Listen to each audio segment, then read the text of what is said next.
Hello viewers, welcome to Maruf Syria. সবাইকে নতুন এপিসোডে স্বাগতম। তো তুফান কালকেই মুক্তি পাচ্ছে। অলরেডি এটার হল লিস্ট দিয়ে দেওয়া হয়েছে। 130টির মতো হল পেয়েছে। স্বভাবতই দেশের সবকটি মোটামুটি ভালো মানের এবং জেলা শহরের হলগুলো তুফান পেয়েছে। তুফানের সাথে বাদবাকি যে ছবিগুলো মুক্তি পাচ্ছে, ময়ূরাক্ষী, আগন্তুক এবং আরডি ছবি, তো সেগুলো রিভেঞ্জ, তো সেগুলো খুব বেশি হল পাবে না, সেটাই স্বাভাবিক।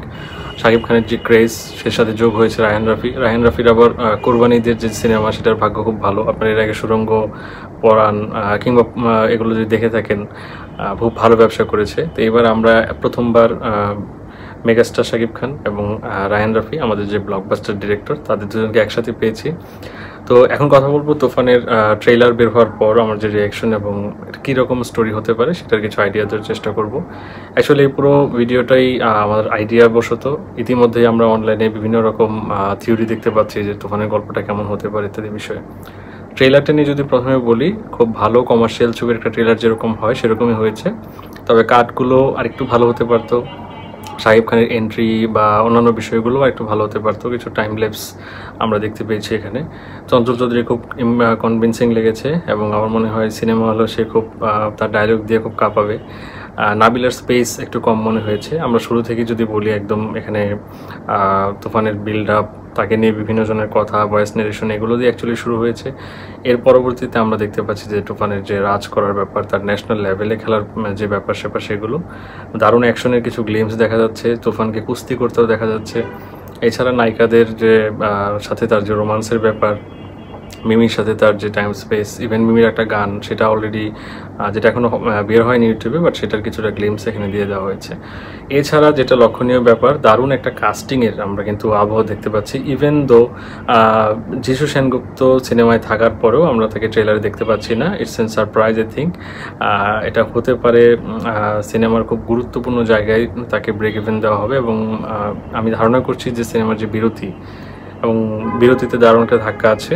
এবং যেটা আমরা ধারণা করি যে এন্ড ক্রেডিট, যেটা অনেকে বলা বলি করছে, শেষ দিকে যে নামটা যখন আসবে তখন কেউ যেন সিট থেকে উঠে না যায়, কারণ সেখানে একটা চমক থাকবে।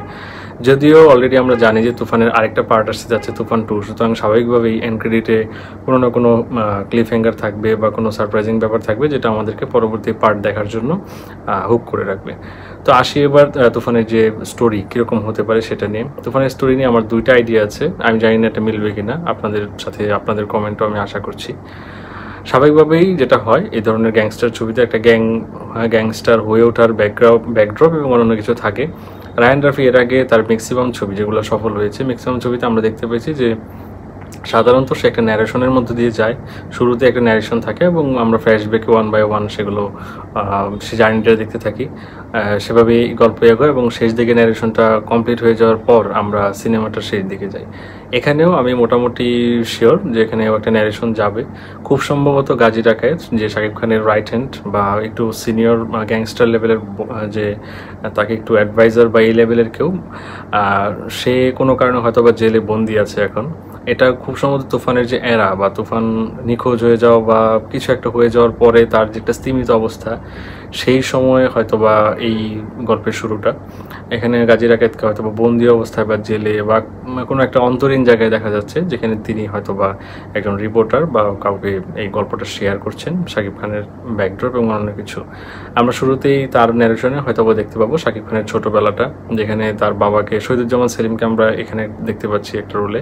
তার বাবাকে মেরে ফেলা হয় এবং শাকিব খান খুব কম বয়সে, 14-15 বছর বয়সের যে তুফানের যে ক্যারেক্টারটা, সেই একটা মার্ডার দিয়ে অ্যাকচুয়ালি তার জার্নিটা শুরু করে।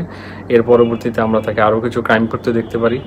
ধীরে ধীরে সে মিশা সওদাগর, যাকে নাসির বা বাসির ভাই নামে শাকিব খান ডাকছে, তার নজরে আসে এবং সে বলে যে সে একদিন ডিস্ট্রিক্ট লেভেলে খেলবে, বাট তুফান কিন্তু তার ডায়লগে বলছে সে ন্যাশনাল লেভেলে খেলবে। সো আমরা দেখতে পাচ্ছি যে রাইজটা খুব বেশি হবে এবং সে আস্তে আস্তে তার গ্যাংকে অর্গানাইজ করা শুরু করবে এবং স্বাভাবিকভাবেই দেশের যাবতীয় যে ব্যবসা বাণিজ্য বা অন্যান্য জায়গা, সেখানে রাজনীতিতে আমরা দেখতে পাচ্ছি তুফানকে ফুলের গলার মালা দেওয়া বা একটা সমতা পার্টি নামে একটা কিছুতে তাকে অংশগ্রহণ করতে দেখতে পাচ্ছি।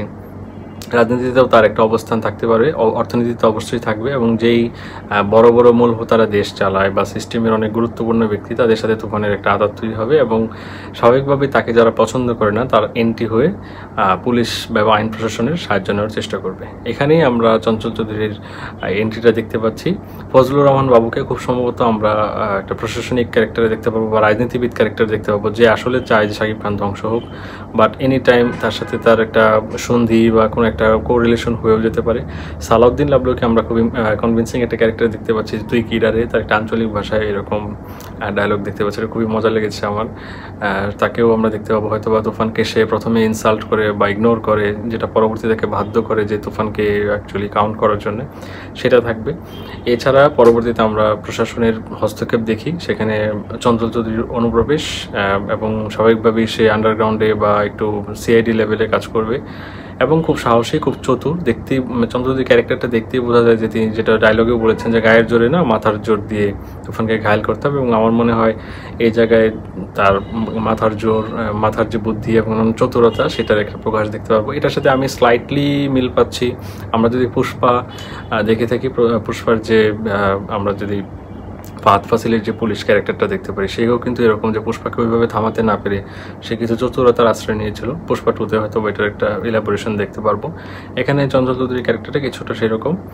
এর মধ্যেই আবার আমরা নায়িকার এন্ট্রি দেখতে পাচ্ছি, যে শাকিব খানের নায়িকা মিমি, সে মিমিকে পাওয়ার জন্য অনেকভাবে কনভিন্স করে, সেগুলো দেখতে পাচ্ছি। মিমি খুব সম্ভবত নর্তকী বা এই লেভেলের কিছু, যার সাথে শাকিব খানের একটা রিলেশন হয় এবং সেটা শাকিব খানের আগ্রহ থেকেই হয়।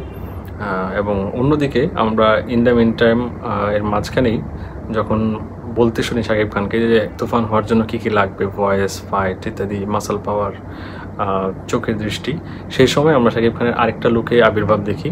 সো আমরা ধরে নিতে পারি এখানে শাকিব খানের আরেকটা রোল আছে, হতে পারে। এটা একটা থিওরি। আরেকটা থিওরি হচ্ছে যে শাকিব খান হয়তোবা তার লাইফের একটা সময় একটা রোলে এবং দ্বিতীয় আরেকটা সময় আরেকটা রোলে ছিল। খুব সম্ভবত সে এটা হতে পারে যে একটা বড় সময় পর্যন্ত লাইফে সে একটা প্লেয়ার হিসেবে তার একটা জার্নি আছে, সে ন্যাশনাল ডিস্ট্রিক্ট লেভেলে খেলার একটা চান্স আছে, বাট সেখানে কোনো কারণে তার একটা সুইসাইডাল অ্যাটেম্প্ট সে নেয় বা সেখান থেকে সে ব্যাক করে পরবর্তীতে গ্যাংস্টার হয়। আবার এটাও হতে পারে যে শাকিব খানের আরেকটা রোলই আছে, তুফানের বাইরেও আরেকটা রোল আছে শাকিব খানের, যেটাকে আমরা আরেকটা লুকে দেখতে পাচ্ছি, এবং নাবিলার সাথে তার কিছু কেমিস্ট্রি দেখতে পাচ্ছি, সেটা খুব পাড়ার লেভেলে এবং খুব ডাউন লেভেলে, যেটা খুব গ্যাংস্টার লেভেলের কেউ না। তো এই দুই শাকিব খানের একটা টক্কর হতে পারে। শাকিব খানের ভিলেন হতে পারে, একজন নায়ক একজন ভিলেন, সেটা হতে পারে, এবং তাকে খুব সম্ভবত চঞ্চল চৌধুরী কাজে লাগাতে পারে। এবং চঞ্চল চৌধুরীর লাস্টের যে ডায়লগ, যে একটু সুযোগ পেলেই শাকিব খান মানে তুফানকে খেয়ে দেবে সে, সো এখানে খুব জমজমাট একটা ব্যাপার আছে। তো তারপরে ইন্টারেস্টিং পার্ট একটা থেকেই গেল, যিশু সেনগুপ্তকে এখন আমরা দেখিনি, তার একটা লুক এবং ইম্প্রোভাইজেশন, তার ডায়লগ, তার রোলটা কী, সেগুলো নিয়ে এখনও কোশ্চেন। তো অলরেডি হাইপ শুরু হয়ে গেছে, টিকিট কাটার দিক থেকে তুফান খুব ভালো অবস্থানে। অলরেডি সিনেপ্লেক্সেও দেখলাম যে হাউসফুল, এবং শো বাড়াতে তারা বাধ্য হয়েছে। তো আমি খুব সম্ভবত খুব তাড়াতাড়ি রিভিউটা নিয়ে আসার চেষ্টা করব। সেই পর্যন্ত আপনারা আপনাদের মতো কমেন্ট করতে থাকুন, কি হতে পারে অ্যাকচুয়ালি গল্পটা। Thank you.